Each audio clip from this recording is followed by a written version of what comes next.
CIA, the deputy division chief in Korea.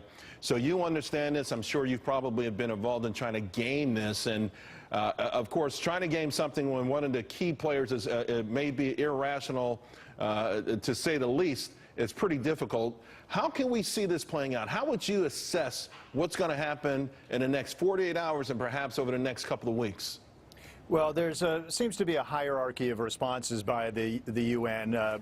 A nuclear test, a long-range missile test generates a resolution and more sanctions. Lower-range missiles tend not to have as big a response, and a failed missile test seems to never really generate a lot of response from the UN, except perhaps a press statement or a Security Council President statement. So particularly since it was perhaps a medium-range missile and it failed, I'm not expecting a big response from the UN.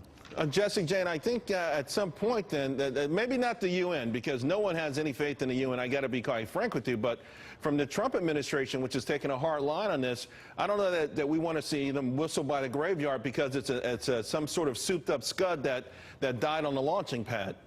I mean, at some point, the UN has to encourage and support the actions of President Trump. I mean, we're talking about a country having potential nuclear capability. We already know that they've done nuclear tests. And if they get intercontinental ballistic missiles, which they are testing, they have one that they want to have 7,000 miles, which could hit anywhere in the world, including the coast of the United States. The UN has to take a stand against this. I've just grown wearingly skeptical, if that's even a word, wearingly skeptical. But the fact is, we don't see them taking any action, even against Syria. So it's very frustrating. You know, Bruce, skepticism is running rampant in all areas, including China. Someone just tweeted me, is China, this is a good time to find out if China has just been blowing smoke.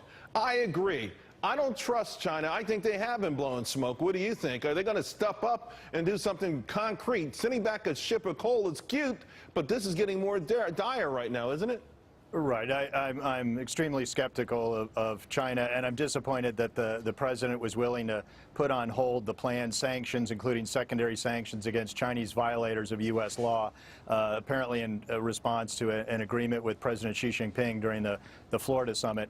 The White House has made much of some actions by China, but I think, as always, it's less than meets the eye. Right now, we're already seeing photographs that coal cars are coming from North Korea into China, and that some of the ships that are in Chinese ports are unloading North Korean coal. So, real quick, Jesse, Jane, the Carl Vincent will be in the area very soon. The THAAD system is set up. I know it's a defensive measure, but can we go on the offensive to do something very soon? And you just got 10 seconds to give me your answer. I don't think that they're going to be able to do anything on the offense. They cannot reveal if they have